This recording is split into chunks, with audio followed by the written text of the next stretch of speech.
जब भी कोई नया मेंबर जिम ज्वाइन करता है या कोई मुझसे पर्सनल ट्रेनिंग लेना शुरू करता है, कुछ क्वेश्चंस हमेशा रिपीट होते हैं। आज मैं उन्हीं टॉप 10 क्वेश्चंस के ऑनेस्ट आंसर्स दूंगा।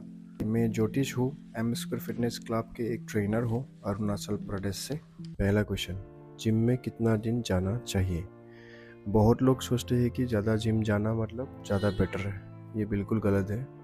एक बिगिनर के लिए 3 से 4 दिन काफ़ी होते हैं। रेस्ट डेज में आपके मसल्स ग्रो करते हैं, जिम में नहीं।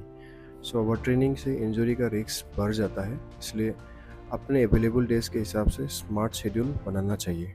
तीसरा क्वेश्चन, सुबह वर्कआउट करना बेटर है या शाम को? दोनों में कोई मेजर डिफरेंस नहीं है। जो टाइम आपके बॉडी के लिए कंसिस्टेंट हो वही बेस्ट टाइम है, क्योंकि स्टडीज़ कहती है कि बॉडी टेम्परेचर शाम को थोड़ी ज़्यादा रहती है, थोड़ा परफॉर्मेंस में बेटर हो सकती है, लेकिन कंसिस्टेंसी बीट्स टाइमिंग ऑलवेज। सो जो टाइम तुम हमेशा कर सको वही बेस्ट टाइम है। प्रोटीन सप्लीमेंट लेना ज़रूरी है? शॉर्ट आंसर, बिल्कुल नहीं।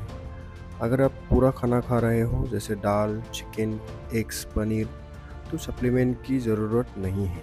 सप्लीमेंट सिर्फ तब हेल्पफुल है जब फूड से प्रोटीन टारगेट फुलफिल नहीं हो रहा। पहले फूड फिर supplement. Fourth question, weight training से फैट बर्न होगा या मसल बनेगा? आंसर है दोनों। वेट ट्रेनिंग बॉडी को मसल्स बनाने का सिग्नल देते हैं। जितना ज़्यादा मसल मास उतना ज़्यादा मेटाबॉलिज्म, मतलब कि रेस्ट में भी फैट बर्न होता रहता है। कार्डियो सिर्फ उस वक्त फैट बर्न करता है जबकि वेट ट्रेनिंग का आफ्टर बर्न इफेक्ट होता है। सो इसीलिए वेट्स को कभी अवॉइड मत करो। फिफ्थ क्वेश्चन, जिम जाने पर डाइट में क्या खाना चाहिए? Simple rule, protein high, junk low. Protein के लिए आप एग्स, चिकन, दाल, पनीर, कार्ड ये सब लोगे।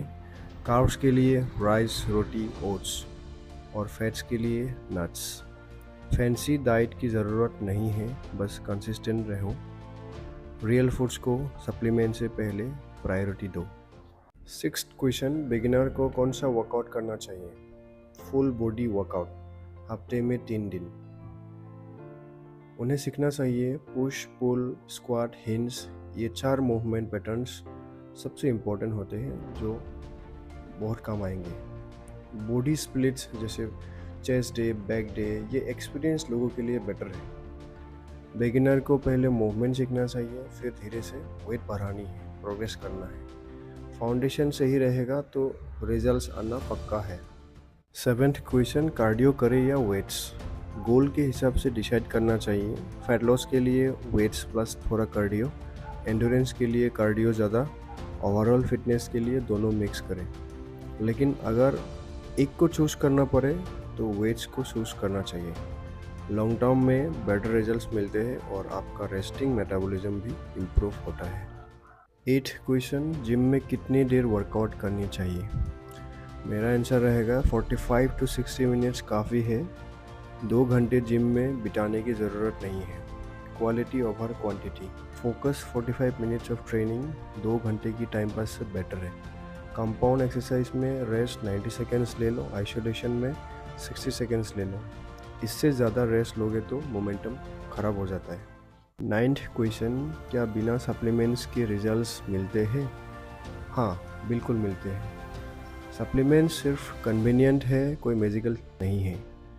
मैंने ऐसे क्लाइंट्स को ग्रेट रिजल्ट दिए हैं जिन्होंने एक भी सप्लीमेंट यूज़ नहीं किया। असली फैक्टर्स होते हैं आपकी ट्रेनिंग कंसिस्टेंसी, डाइट और स्लीप। सो सप्लीमेंट लास्ट में आता है। सो इसीलिए पहले ये 3 चीज़ों को फिक्स करो। 10th क्वेश्चन, वर्कआउट के बाद मसल्स में दर्द क्यों होता है? इसे डॉम्स कहते हैं, डिलेड ऑनसेट मसल सोरनेस। ये नॉर्मल है, स्पेशली बिगिनर्स के लिए। इसका मतलब है मसल्स को नया स्ट्रेस मिला है और वो एडाप्ट हो रही है। लाइट मूवमेंट और हाइड्रेशन से ये 24 से 48 आवर्स में ठीक हो जाता है। तो ये थे टॉप 10 क्वेश्चंस जो मुझे सबसे ज़्यादा पूछे जाते हैं। अगर आपका कोई और सवाल है कमेंट में लिखो, मैं पर्सनल रिप्लाई करूँगा। अगर ये वीडियो हेल्पफुल लगी, लाइक करो, शेयर करो अपने जिम बडी के साथ और सब्सक्राइब करो, क्योंकि बहुत सारी ऑनेस्ट फिटनेस इन्फॉर्मेशन आने वाली है। देखते रहना ज्योतिष के साथ। Thank you.